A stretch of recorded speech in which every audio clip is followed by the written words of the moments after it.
साहेब बंदगी सतनाम। हमारे इस चैनल कबीर मूल ज्ञान सत्संग पर सतगुरु नितिन दास महाराज के सत्संग अपलोड किए जाते हैं। ये सत्संग आप सीधे कहत कबीर सुनो भाई साधो चैनल पर भी सुन सकते हैं। आज हम इस सत्संग अविगत से चला आया के माध्यम से ये जानने का प्रयास करेंगे कि कैसे कबीर साहब हर युग में जीवों को चेताने के लिए इस संसार में आते हैं,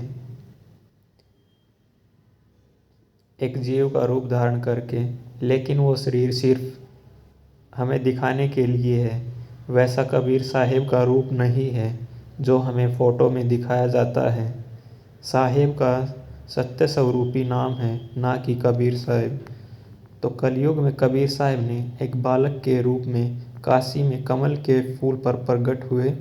कबीर साहब कभी भी गर्भ के रास्ते से नहीं आते, इसलिए कबीर साहब के कोई माता पिता भी नहीं थे। कबीर साहब का शरीर 5 तत्वों से परे था और 5 विकारों से भी परे था। काम, क्रोध, लोभ, मोह और अहंकार, अगर इनमें से कोई भी विकार किसी गुरु में है तो वो गुरु नहीं हो सकता। कबीर साहब जीवों को उस नाम का लखाव कराने के लिए बार बार यहाँ पर आते हैं जो कबीर साहब का है, जो उस शब्द गुरु का नाम है, और वही नाम हमारा भी है। लेकिन हम इस माया के कारण अपने निज स्वरूप या उस निज नाम को भूल गए हैं। जब हम सब शब्द गुरु के पास थे वही हमारा असली नाम था, लेकिन जैसे ही हमारी सुरती उस शब्द गुरु से अलग हुई हम अपने स्वरूप को भूल गए। तो भाइयों, सतगुरु नितिन दास महाराज के इस सत्संग से बिल्कुल अच्छे से समझने और अपनी विवेक शक्ति को बढ़ाने का प्रयास करेंगे। साहेब बंदगी सतनाम। शब्द से आगे जाओगे तो कुछ नहीं मिलेगा। अरे आगे खोजे गिर पड़े और पीछे खोजे भुलाए, सार शब्द से आगे खोजे बांधा जमपुर जाए। ये दोहा बहुत बहुत ज्यादा भेद वाला दोहा है, रहस्यमयी दोहा है। इसको खोलने की समर्थता केवल उसी में है जो शब्द का भेदी है, जिसने उसको अनुभव किया है। अन्यथा इस दोहे को खोलने का साहस कोई कर ही नहीं सकता। एक बार फिर सुन लो। आगे खोजे गिर पड़े, पीछे खोजे भुलाए, और सार शब्द से आगे खोजे बांधा जमपुर जाए। जो सार शब्द के आगे खोजता है और जो उस सार शब्द के पीछे खोजता है, वो दोनों ही जम की नगरी में पहुंच जाएंगे। उन दोनों का जन्म और मरण कभी समाप्त नहीं हो सकता। जब सार शब्द का आपको भेद बताया जाएगा, उसी वक्त ये दोहा खोला जाता है। तब आपको इस दोहे का पूर्ण अर्थ बिल्कुल समझ में आएगा, गुरु की दया से। तो दोस्तों, आज जो वाणी में आपके लिए खोलने आया हूं, कुछ भेद, रहस्यमयी भेद बताने आया हूं, उसको आपने बहुत ही मन लगा के, पूरा ध्यान लगा के सुनना है। और जो जो एक एक चीज मैं बताने जा रहा हूं, उसको बहुत ही अच्छे तरीके से अपनी आत्मा में बसाना है। उस ज्ञान को अपने अंदर बसाना है, ताकि आपको कोई भ्रमित ना कर पाए, कदापि नहीं। तो दोस्तों, शब्द है, अविगत से चला आया, कोई मेरा भेद मरम नहीं पाया। बहुत सुंदर वाणी है कबीर साहब की, उन्होंने अपने श्री मुख से फरमाई है, और इसमें बहुत गूढ़ भेद छुपे हुए हैं। मैं उम्मीद करूंगा कि आप एक एक चीज को बहुत अच्छी तरह कैच करोगे और अपने आत्म कल्याण के लिए अग्रसर होते जाओगे, होते ही जाओगे। तो कहते हैं, अविगत से चला आया, कोई मेरा भेद मरम नहीं पाया। यानी मैं उस स्थान से आया हूं भाई, जहां का भेद कोई नहीं जानता, कोई भी नहीं जानता। ना तो 3 गुण जानते हैं और ना ही ये मनमाया जानते हैं, जिसको हम कहते हैं ना तो त्रिदेवा जानते हैं और ना ही अष्टांगी और अलख निरंजन, ये दोनों नहीं जानते उस भेद को। मैं वहां से आया हूं। ना मेरा जन्म न गर्भ बसेरा, बालक हो दिखलाया, काशी नगर जल कमल पर डेरा, वहां जुलाहे ने पाया। कि भाई जब मैं इस दुनिया में आता हूं तो मैं कभी गर्भ में होके नहीं आता 9 महीने की जेल काट के। समझ जाओ इस बात को। जब शब्द गुरु इस दुनिया में आता है अपना भेद बताने, तो वो कभी गर्भ के रास्ते से नहीं आता, क्योंकि गर्भ के रास्ते से केवल और केवल जीव आता है। जीव, ये जीव क्या होता है इसके बारे में मैं अगली ऑडियो में आपको जरूर खोल के बताऊंगा और आपके पूरे समझ में आएगा कि आखिर जीव और आत्मा में फर्क क्या है। ये सुनने में देखने में तो एक सी लगती है कि जीव और आत्मा, लेकिन जमीन आसमान का अंतर है इसमें। जब आप इसको समझ जाओगे तब आपको समझ में बिल्कुल आ जाएगा कि आप जीव हो या आत्मा हो। तो दोस्तों क्या बोलते हैं, ना मेरा जन्म न गर्भ बसेरा, बालक होए दिखलाया, काशी नगर जल कमल पर डेरा, वहां जुलाहे ने पाया। कि जब मैं इस दुनिया में आया, वैसे तो सतगुरु हर युग में आते हैं, लेकिन ये कलयुग की खबर बता रहे हैं कि जब कलयुग में मैं आया तो काशी में लहर तारा जो वहां तालाब है उसमें जो कमल का फूल, उसके ऊपर मैं प्रकट हुआ। अब कमल के फूल पे ही क्यों प्रकट हुए, इसमें भी एक भेद है। क्योंकि मैं आया तो दुनिया में हूं, इस दुनिया रूपी कीचड़ में आया तो हूं, लेकिन मैं कमल की तरह बिल्कुल साफ सुथरा ही रहूंगा और साफ सुथरा ही यहां से चला जाऊंगा। कमल कीचड़ में रहता हुआ भी कीचड़ का पानी उसे छू नहीं सकता। कमल पानी से, कीचड़ से निर्लेप रहता है। तो साहिब क्या कहते हैं आगे कि वहां पर मुझे, जब मैं कमल के फूल पे प्रकट हुआ, तब मुझे वहां पे एक जुलाहा दंपति ने प्राप्त किया और मुझे अपना बालक बना के ले गए। इसलिए मैं जुलाहा कहलाया, मुस्लिम कहलाया। वैसे मेरी कोई जात पात नहीं थी। कुछ ब्राह्मणों ने ये अफवाह फैलाई कबीर साहब के जाने के बाद कि कबीर साहब एक ब्राह्मणी विधवा के नाजायज बच्चे थे। देखो, ब्राह्मण क्यों बोला, क्योंकि भाई ज्ञानी थे। अब शूद्र बोलेंगे तो फिर ज्ञानी शूद्र हो जाएगा, ये तो भाई काम खराब हो जाएगा।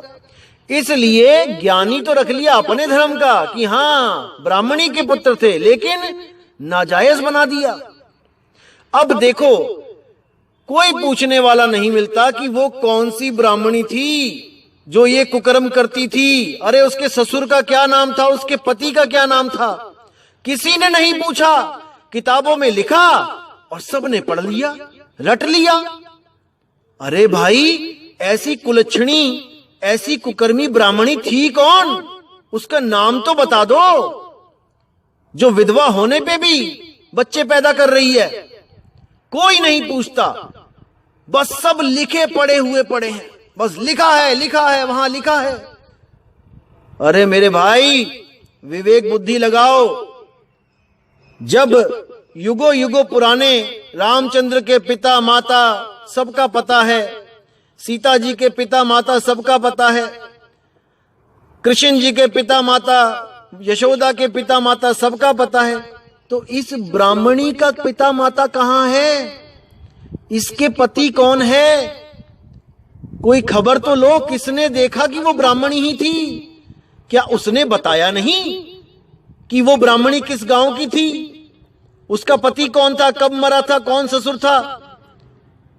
बस जो लिखा है लिखे के पीछे पड़े हैं कि नहीं जी लिखा है लिखा है लिखा है। अरे किसने लिख दिया? तो मेरे भाई विचार करो।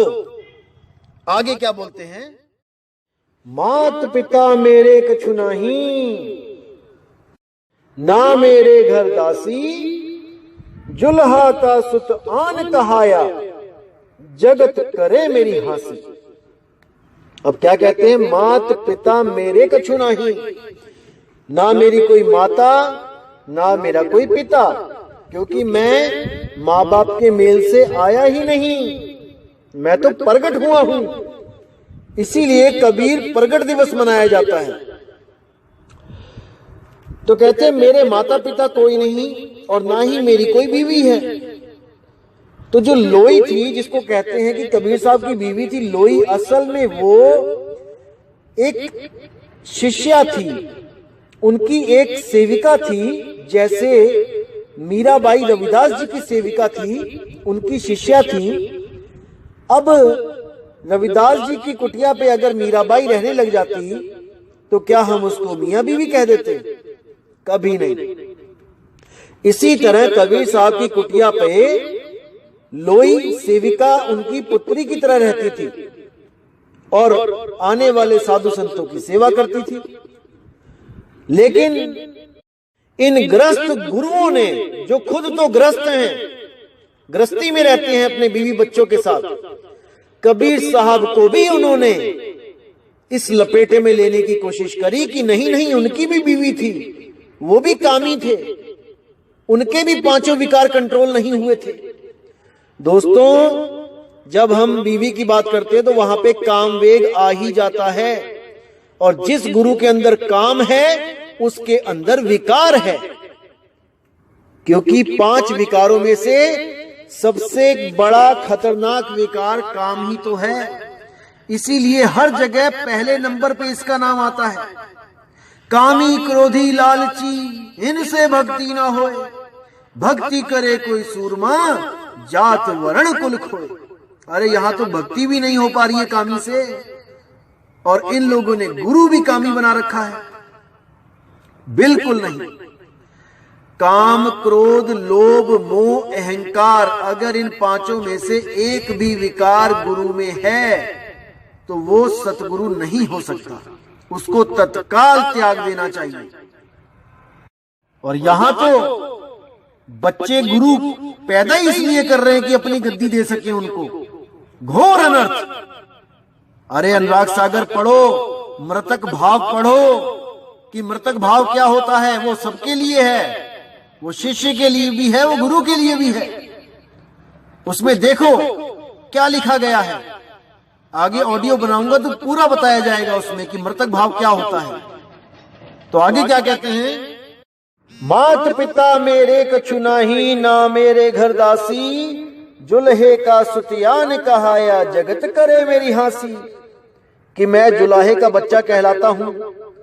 सब मुझे कहते हैं कबीर जुलाहा, कबीर जुलाहा, और मुझे हंसी आती है कि देखो मैं कहां से आया था और इन लोगों ने मुझे क्या बना दिया, जुलाहा बना दिया। खैर, जो बनाया मुझे मंजूर है, क्योंकि मुझे पता है कि ना तो मैं हिंदू, ना मैं मुसलमान, ना मैं जुलाहा, ना मैं चमार, ना मैं राजपूत, ना मैं ब्राह्मण। ये सब तो भरमजाल है भाई। इस भरमजाल में ये खुद भी फंसे हैं और मुझे भी लपेट रहे हैं। तो आगे क्या कहते हैं? 5 तत्व का धड़ नहीं मेरा, जानू ज्ञान अपारा, सत्य स्वरूपी नाम साहिब का, सोई नाम हमारा। बहुत बहुत बहुत बड़ा भेद छुपा है इसमें। इसको पूरा कैच करने की कोशिश करो मेरे भाइयों।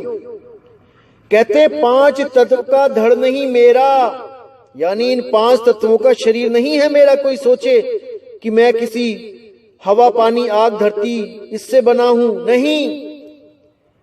ये शरीर बिल्कुल वैसा ही है जैसे एक इंद्रधनुष दिखाई देता है। देखने में अलग अलग रंग दिखाई देते हैं साथ, लेकिन उसको कोई पकड़ नहीं सकता। अगर कोई पकड़ने भी जाएगा तो वहां पे उसको कुछ दिखाई नहीं देगा, वो पकड़ नहीं पाएगा। तो केवल लोगों को दिखाने के लिए एक इंसान का शरीर धारण करके तेज पुंज यानी प्रकाश पुंज का एक रूप धारण करके मैं इस दुनिया में आया। इसी को बुल्ले शाह ने बोला था, मौला बंदा बन आया। वो मौला परमात्मा एक इंसान बन के आ गया इस दुनिया में जीवों को चेताने। लेकिन वो गर्भ से नहीं आता भाई, वो 5 तत्वों से नहीं आता, वो 5 विकार लेके नहीं आता। तो क्या कहते हैं, 5 तत्व का धड़ नहीं मेरा, जानू ज्ञान अपारा। मतलब मैं कभी स्कूल भी नहीं गया, मैंने कभी कागज कलम दवात छुआ ही नहीं। ये जितनी वाणी मैंने बोली ये सब मुख से भाखा, और मेरे जितने भी शिष्य थे उनमें से कुछ विद्वान शिष्यों ने उसको लिपिबद्ध किया। और मेरे जाने के बाद अलग अलग हाथों में ये ग्रंथ गए, और उन्होंने अपने हिसाब से अलग अलग लोगों ने उसमें मिलावट करनी शुरू कर दी। और आज इतनी मिलावट हो चुकी है कि नीर शीर का निवेड़ा करना बहुत मुश्किल है। इसको कोई विवेकी हंस ही कर पाएगा। तो कहते हैं